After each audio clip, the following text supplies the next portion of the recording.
if you get the implicit structure of perception right, everything becomes a game. And not only that, a game you want to play. And maybe in the final analysis, a game you'd want to play forever. የሰው ልጆች ኤክስፒሪየንስ በተግባርና በሐሳብ መካከል የተወሰነ ነገር ነው። ለብዙ ጊዜ እኔ በተለይ ከ3 ዓመት በፊት ፕላን አውጥቼ ጠዋት ለመነሳት የጂም ፕሮግራም ምናምን አውጥቼ ብዙ ጊዜ ፌል አደረግ ነበር። ካርፍጄ ነበር የምነሳው። ከዛ በኋላ ሙሉ ቀን ስዝግ ነበር። ሙሉ ክላስ ሄዳለሁ፣ እመጣለሁ፣ ቲክቶክ እጠቀማለሁ ምናምን። በቃ የሚያስጠላ ላይፍ ስታይል አመጋገቤ በጣም የተመታ ነበር። ኢቭን እናቴ ጋር ራሱ በስርዓት አናወራም ነበር። ጀስት አንገቴ አቀርቅሬ ነበር ሙሉ ቀን ሙሉና። ስለዚህ ዛሬ ይሄን መጥፎ ልማድ ለማሸነፍ የረዳኙን ነገሮች እናወራለን። ሰው ጆርናልን አዘጋጅተን ኖትና አዘጋጅተህ ብትሰማኝ በጣም አሪፍ ነው ብዬ አስባለሁ።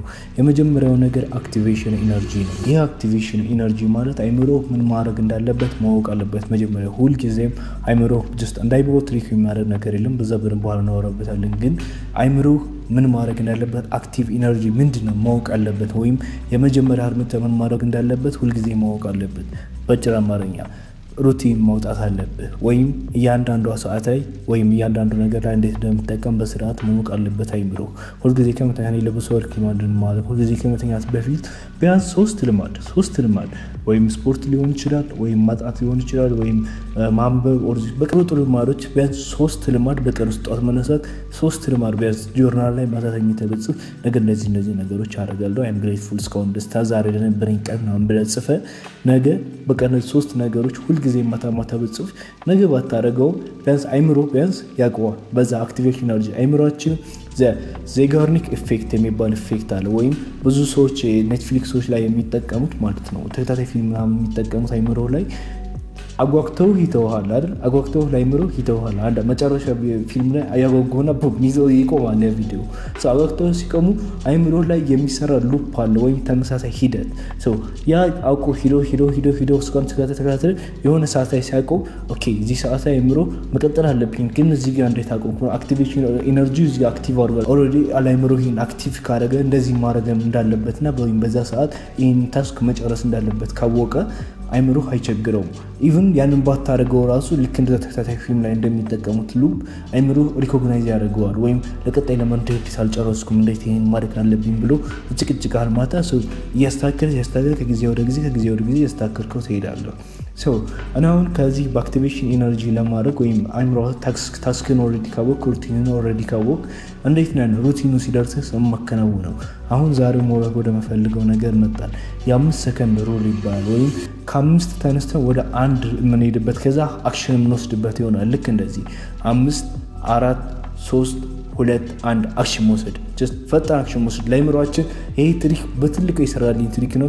አሁን በነገራችን ላይ አሁን ቤስት ሰለር አሁን በዚህ ሰዓት ቤስት ሰለር የሆነ መጽሐፍ አለ ሌት ዘሚል ካላነበባችሁ ሪኮመንድ አድርጋችሁ። አሁን በዚህ ሰዓት ቤስት ሰለር አንደኛ ላይ ያለ መጽሐፍ ነው እና ከዚህ መጽሐፍ በፊት ዘ 5 ሰከንድ ሩል የሚል መጽሐፍ አላት እና እዚህ መጽሐፍ ላይ በጣም አሪፍነቱ ምን ነው መሰለ አእምሮአችን በቃ ትንሽ ነገር ነው የሚያስፈልገው እንጂ ምን ማድረግ እንዳለበት ኦልሬዲ ያውቃል። ወይም መነሳት ነው የሚያስፈልገው። ብዙዎቻችሁ ታውቁታላችሁ።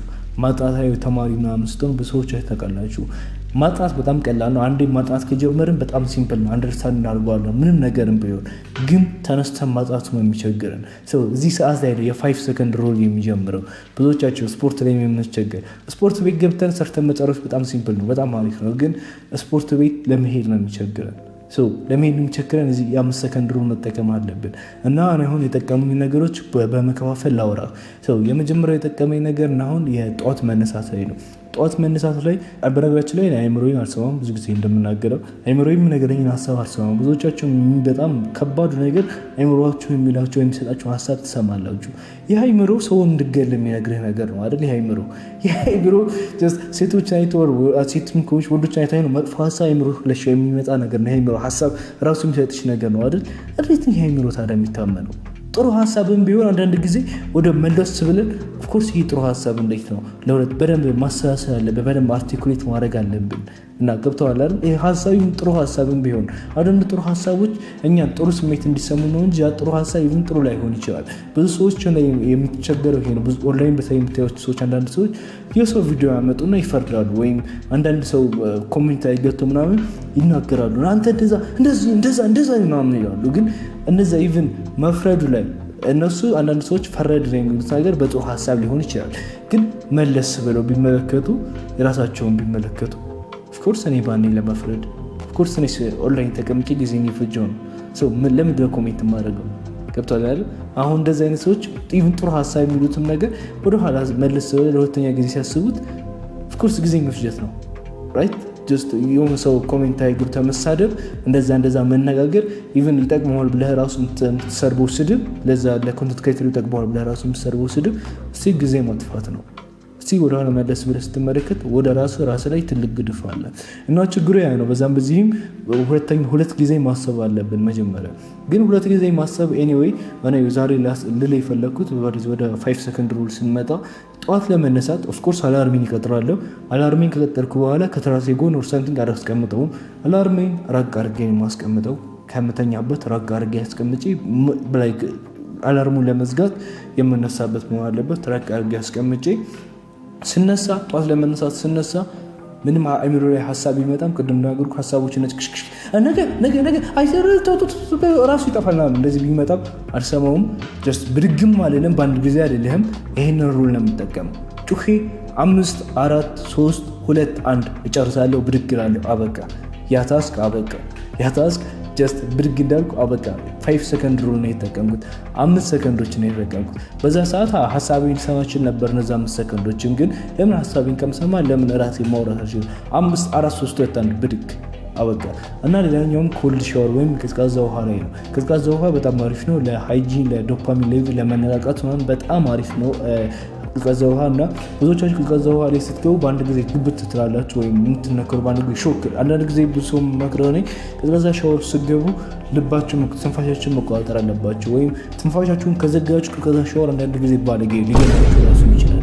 እና ትንፋሻችሁን ራሳችሁን ፍሪ ማድረግ አለባችሁ መጀመሪያ። እና ራሳችሁን ፍሪ ስታደርጉ ልክ እንደዚህ መጀመሪያ እጅህን ታስገባለህ 5 4 3 2 1 ብለህ ደረትህን ታስነካለህ።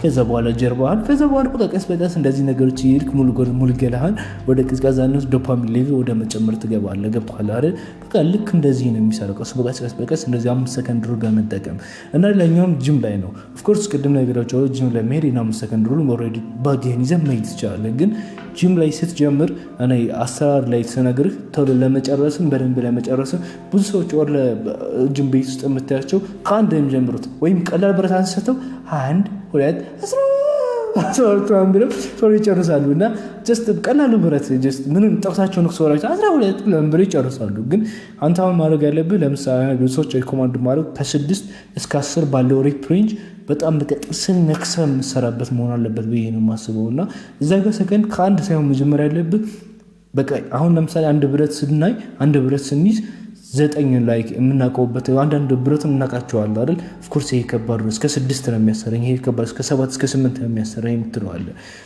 የጂም ፕሮግሬሲቭ ኦቨርሎድ የሚባል ነገር አለና ከ8 ትጀምራለህ። 8 ማለት ከ8 ትጀምራለህ ወደ 1 ትመጣለህ። ወይም በቃ የምታውቀው ብረት ይሄ በቃ ባይመረ የገመትከው ይሄ እስከ 7 ያሰራኛል ብለህ የገመትከውን ከ9 ትጀምራለህ። በቃ 8 7 6 5 4 3 2 1 የሚለውን አንድ ላይ በቃ ስነክስ ብለህ የሰራው ይሆናል ማለት ነው። አሁንም ገባ ከትልቅ ቁጥር ወደ ትንሽ ቁጥር መተን እስቲ አሪፍ ይሆናል። እና ሌላኛውም ደግሞ ብዙዎቻችሁ የምትቸገሩት እኔ ከምትከው ተማሪዎች እና ኦዲስት ማንበብ የምትፈልጉ እንደኔ መጽሐፍ ማንበብ የምትፈልጉ ምናምን የምትቸገሩት ጀስት መጽሐፍ ማንበብ መክፈቱ አይደለም፣ በቃ ማንበብ መጨረሱ አይደለም፣ መጽሐፉ መጨረሱ አይደለም፣ መጽሐፉ መጀመሩ ነው አይደል? ጀስት መጽሐፉን ይዞ ጅምብር ማድረግ ነው ችግሩ። እና ለዚህ ምክሬ ትልቁ ምክሬ ጀስት የአሁኑ ሰከንድ ሩል መጠቀም 5 4 3 2 1 ዶ ወደ ጥናት ወደ ማንበብ ወደምፈልገው መጽሐፍ በጣም አሪፍ ነው የሚሆንልን። እንደዚህ ሲሆን ማለት ነው ጀስት 5 ሰከንድ ሩል ስትጠቀም በጣም ሲምፕል ነው የሚሆነው። ይህም 5 ሰከንድ ሩል እንዴት ነው የምጠቀመው? በአይምሮ መቁጠር ከ5 እስከ 1 ቶሎ አክሽን መውሰድ፣ ፈጣን አክሽን፣ አንድ ላይ ቶሎ አክሽን መውሰድ። መጀመሪያ ለአይምሮ አክቲቬሽን ኤነርጂ ከመተኛት በፊት ማድረግ እንዳለብህ ለአክቲቬሽን ኤነርጂ ለአይምሮ ማሳወቅ አለብህ ብያለሁ። 5 4 3 2 1 ወደ ስራ